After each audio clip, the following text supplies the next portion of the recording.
భర్త: అదేంటి కనకం, శుభమా అని నీ కొడుకు పెళ్లి కుదిరితే అలా బాధపడతావు? భార్య: మీరు ఊరుకోండి. ఈ బాధ వాడి పెళ్లి కుదిరినందుకు కాదు. ఇన్నాళ్ళు అందరితో నా వయసు 35 చెప్పుకునేదాన్ని. ఇప్పుడు రహస్యం బయటపడిపోతుందిగా. భార్య: మన ఇద్దరిలో ఎవరు దత్తమ్మో ఇప్పుడే తేలిపోవాలి. భర్త: ఇందులో సందేహమేముంది? నీ తెలివితేటలు అద్భుతం. అందుకేగా మేధావినైన నన్ను పెళ్లి చేసుకున్నావు.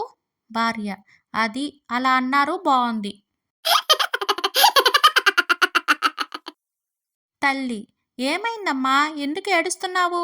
కూతురు: కూర బాలేదని మీ అల్లుడు తిట్టారు. తల్లి: నేను చెప్పినట్టు వండలేదా? కూతురు: సీరియల్స్ చూస్తూ గ్యాస్ ఆఫ్ చేయడం మర్చిపోయాను. మాడు వాసన వస్తుందని కాస్త కంఫర్ట్ వేశాను అంతే.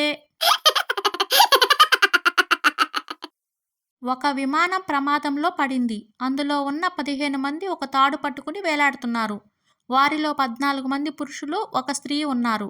వారి బరువుకి ఆ తాడు తెగిపోయేలా ఉంది. ఎవరో ఒకరు తాడు వదిలేస్తే మిగతా అందరం బతకొచ్చు అన్నారు అందులో ఒకరు. సరే, నేను మహిళను. నా ఫ్యామిలీ కోసం నా జీవితాన్ని త్యాగం చేశాను. నేనే ఇక తాడు వదిలేస్తాను. కనీసం ఇప్పుడైనా నా త్యాగాన్ని గుర్తించండి అని వేడుకుంది. ఆమె మాటలకు కరిగిపోయిన 14 మంది పురుషులు కన్నీరు కారుస్తూ చప్పట్లతో అభినందించారు. ఆ తర్వాత ఏం జరిగిందో మీకు అర్థమయ్యే ఉంటుంది కదా.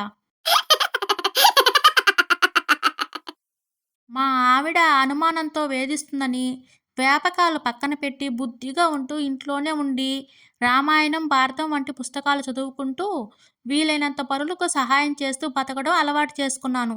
ఇంతలా మారిపోయిన నా గురించి ఇవాళ పొద్దున్న వాళ్ళ అక్క ఫోన్ చేసి అడిగితే ఏం చెప్పిందో తెలుసా?